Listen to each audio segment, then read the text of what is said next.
Hello friends, welcome back to our channel service vlog. இன்றைக்கி நம்ம இந்த வீடியோவில் என்ன பார்க்க போகிறோன்னா, சூப்பரான ஒரு முட்டை கறி தான் பார்க்க போகிறோம்.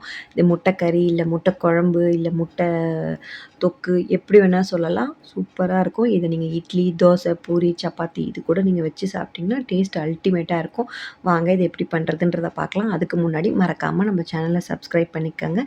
இதுக்கு நம்ம இப்போ ஒரு மசாலா ஐட்டம் ரெடி பண்ணணும். அதுக்கு ஒரு 2லேருந்து 3 பெரிய வெங்காயத்தை சேர்த்துக்கணும். நம்மளுக்கு எவ்வளோ குவான்டிட்டி வேணுமோ அதுக்கேற்ற மாதிரி. காரத்துக்கு பச்சை மிளகா, அதுவுமே உங்களோட இஷ்டத்துக்கு நீங்கள் எவ்வளோ காரம் குறைவாக கூடுதலாக வேணுமோ அதுக்கேற்ற மாதிரி செஞ்சுக்கோங்க.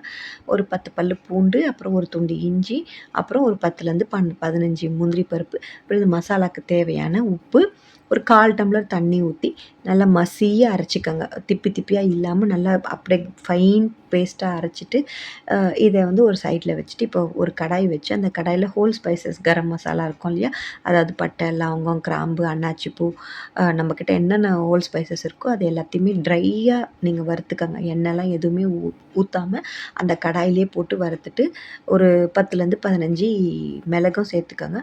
சேர்த்துட்டு இதை அப்படியே வறுத்துட்டு அந்த கடாய் சூடானோடனே எண்ணெயை ஊற்றிடணும். எண்ணெய் நல்லா சூடானதுக்கப்புறம் பிரிஞ்சி இலையை அதில் சேர்த்துணும். இதை சேர்த்துட்டு நம்ம அரைச்சி வச்சுருக்க மசாலா இருக்கு இல்லையா, அந்த மசாலாவை நம்ம இதில் ஆட் பண்ணணும். இதில் ஆட் பண்ணி நல்லா கலரி கொடுத்துக்கிட்டே இருக்கும்போது நம்மளுக்கு எண்ணெய் பிரிஞ்சு வரும்.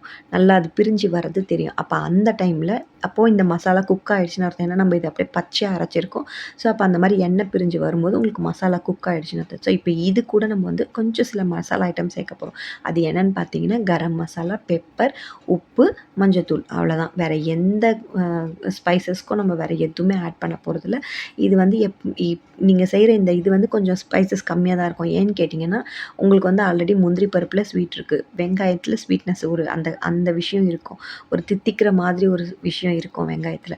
ஸோ இதெல்லாம் நம்ம சேர்க்கறதுனால என்ன ஆகும்னா கொஞ்சம் ஸ்வீட்னஸாக தெரியும். ஸோ இப்போ அதுக்காக நம்ம வந்து கூடுதலாக நம்ம மிளகாவும் நீங்கள் சேர்த்துக்கிறதா இருந்தால் சேர்த்துக்கலாம். அப்படி இல்லைனாக்கா நீங்கள் பெப்பரை கூட நான் நல்லா 1 ஸ்பூனுக்கு 2 ஸ்பூனாக கூட நீங்கள் சேர்த்து செய்யலாம். அவ்வளோ நல்லாயிருக்கும். இப்போ இது நல்லா கொதி வந்துருச்சு பாருங்கள். இப்போ எண்ணெய்லாம் பிரிஞ்சு நல்லா கொதி வந்துருச்சு. ஸோ இப்போ இந்த டைமில் என்ன பண்ண போகிறோன்னா, ஒரு 1லேருந்து 2 ஸ்பூன் தயிர் ஆட் பண்ண போகிறோம். ஆக்சுவலி ஃப்ரெஷ் க்ரீம் ஆட் பண்ணணும். ஃப்ரெஷ் க்ரீம் என்கிட்ட இல்லை. ஸோ நான் அதுக்கு பதில் தயிரை ஆட் பண்ணிக்கிட்டேன். அந்த தயிர் ஊற்றிட்டு ஒரு கலரணும்.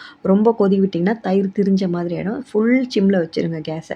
ஃபுல் சிம்மில் வச்சுட்டு இந்த தயிரை ஊற்றிட்டு நல்லா கலரி விட்டுட்டே இருந்திங்கன்னா நல்லா அது அப்புறம் கொஞ்சம் நேரம் கழிச்சு எண்ணெய் பிரிஞ்சு வரும். ஸோ இப்போ இந்த டைமில் வந்து நமக்கு எவ்வளோ முட்டை தேவையோ அந்த முட்டையை தோல் உரிச்சிட்டு லைட்டாக கீனி அந்த ஒரு குறுக்கில் ஒரு கோடு மாதிரி போட்டு ஃபுல்லாக கட் பண்ணிடாதீங்க. அந்த மசாலாஸ் உள்ள முட்டையில் இறங்கிறதுக்காக சும்மா லைட்டாக கட் பண்ணிவிட்டு முட்டையை வறுத்தணும். எப்படி வறுக்கணும்? நம்ம எண்ணெய் ஊற்றி மிளகாத்தூள், உப்பு, மஞ்சத்தூள் போட்டு அதை நல்லா இந்த முட்டையை வறுத்து அந்த மசாலாவோட அந்த முட்டையோட மசாலாவோட அந்த குழம்புல போட்டுட்டிங்கன்னா சூப்பராக இருக்கும். நல்லா ஒரு கைப்பிடி அளவுக்கு கொத்தமல்லி அதில் தூவி நீங்கள் இறக்குனீங்கன்னா அப்படி இருக்கும். பார்த்துக்கோங்க. நீங்கள் இதை ஒரு தடவை வீட்டில் செஞ்சிட்டிங்கன்னா வீட்டில் உங்களை எல்லோரும் திரும்ப திரும்ப இதை செஞ்சு கொடுக்க சொல்லி கேட்பாங்க. இது முட்டை மட்டும் இல்லை, ஈவன் நீங்கள் இதை வெஜிடபிள்ஸ் போட்டு வெஜிடபிளாகவும் செய்யலாம். இல்லை சிக்கன், மட்டன் எது வேணால் இதில் நீங்கள் ஆட் பண்ணிக்கலாம். முட்டைக்கு பதில் முட்டை தான் சேர்க்கணுன்ட்டு இல்லை.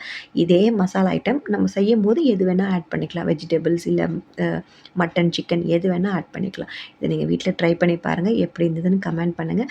நம்ம இன்னொரு வீடியோவில் மீட் பண்ணலாம்.